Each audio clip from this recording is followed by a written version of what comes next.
नमस्कार प्यारे बच्चों, आपका स्वागत है इस YouTube चैनल पर। तो बच्चों, आज कक्षा 10 के लिए प्रश्नावली 7.2 का प्रश्न संख्या 5 को अपन डिस्कस करने वाले हैं। बच्चों, जो आपकी प्रश्नावली 7.2 है वो आपकी परीक्षा की दृष्टि से बहुत इम्पोर्टेंट प्रश्नावली है। इसमें से आपका 1 या 2 क्वेश्चन पूछने की पूरी संभावना है और उसमें भी जो आपका अनुपात वाले सवाल है वो आपको पूछने की ज़्यादा संभावना है। तो यहाँ पर देखते हैं बच्चों, ये सवाल इस प्रकार बोल रहा है कि वह अनुपात ज्ञात करना है। इसका मतलब अपन को अनुपात ज्ञात करना है जिसमें बिंदुओं, लैंग्वेज समझनी है आपको, बिंदुओं बोल रहा है, इसका मतलब 2 बिंदु आने वाला है। एक तो आपका 1, -5 आ गया और दूसरा बिंदु बी जो है वो आपका यहाँ गया -4, 5, इस प्रकार से। तो बच्चों अब देखो आप आगे क्या बोल रहा है ये सवाल, ये ए और बी हो गया आपका। अब आगे बोल रहा है कि को मिलाने वाला रेखाखंड, ये मिलाने वाला रेखाखंड है, एक्स अक्ष से विभाजित होता है। कहने का मतलब जो आपका बिंदु P है वो आपका एक्स अक्ष के ऊपर है। तो एक्स अक्ष के ऊपर मैंने आपको शुरुआत में बताया था किसी बिंदु के निर्देशांक क्या होते हैं बच्चों, x, 0 होता है, ठीक है ना। तो इस विभाजन बिंदु के निर्देशांक भी अपन को ज्ञात करना है। तो पहले तो बच्चों अनुपात ज्ञात करना है, माने m1 अनुपात m2 की वैल्यू ज्ञात करनी है। और मैंने आपको बताया था कि जब भी आपको अनुपात ज्ञात करना है तो आपको k अनुपात 1 मानना है। तो बस अब अपन को क्या करना है, अनुपात के जो सूत्र होते हैं वो लगाने हैं x और y का, और अपने पास में वैल्यू आ जाएगी। तो देखो इस प्रकार होता है x = m1x2 + m2x1 बटे m1 + m2, ठीक है। और देखो बच्चों y का फॉर्मूला ये होता है m1y2 + m2y1 बटे m1 + m2। अब आप बोलोगे सर आपने बोला था कि जब अनुपात निकालना होता है तो या तो x का या फिर y का फॉर्मूला लगाना है। लेकिन बच्चों यहाँ पर एक समझने की बात है कि यदि मैं x का फॉर्मूला लगाता हूँ तो यहाँ पर x की जगह कोई वैल्यू नहीं दे रखी है। तो यदि मैं यहाँ पर x की जगह x ही लिखूँगा तो यहाँ से मुझे कोई वैल्यू प्राप्त होने वाली नहीं है। जब वैल्यू प्राप्त नहीं होगी तो x का फॉर्मूला लगाने की कोई ज़रूरत नहीं है। तो अपन को क्या करना पड़ेगा, y की वैल्यू y का सूत्र लगाना पड़ेगा, क्योंकि y की इसने वैल्यू दी है अपन को। बस उसके बाद में अपन क्या कर लेंगे, xy और xy हो जाएगा, और यहाँ हो जाएगा बच्चों 1 1 और ये हो जाएगा आपका 2 2।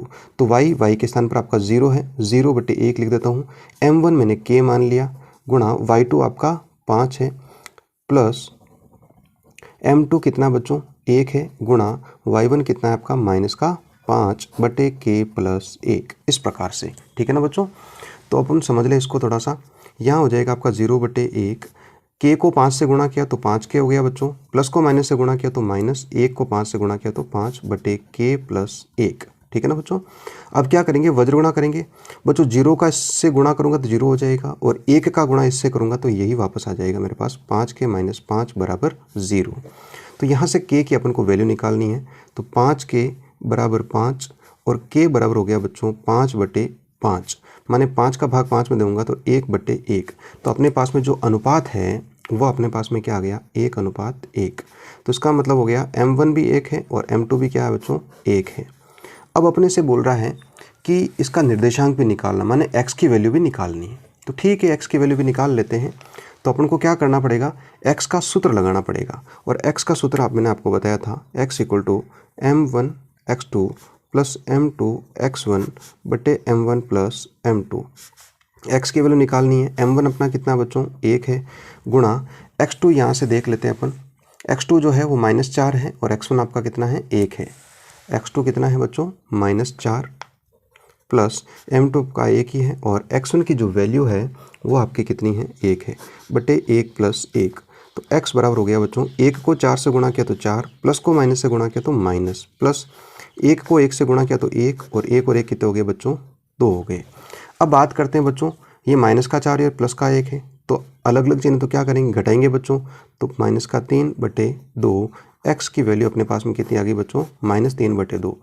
तो बिंदु के जो निर्देशांक है, बिंदु के निर्देशांक क्या हो जाएगा बच्चों, x, 0 था ना, तो x की वैल्यू मेरे पास कितनी आ गई, -3/2 आई है, -3/2, 0। तो इस प्रकार से इस क्वेश्चन को सॉल्व करना है। काफ़ी अच्छा क्वेश्चन है, ठीक है, परीक्षा की दृष्टि से भी बहुत महत्वपूर्ण क्वेश्चन है, पूछ सकता है आपको। तो कोशिश करो इसको एक बार समझने के बाद में अपने आप करने की। तो आशा करता हूँ कि क्वेश्चन आपको बहुत अच्छे से समझ में आया होगा। फिर मिलते हैं एक नए क्वेश्चन के लिए, तब तक धन्यवाद। जय हिंद, जय भारत।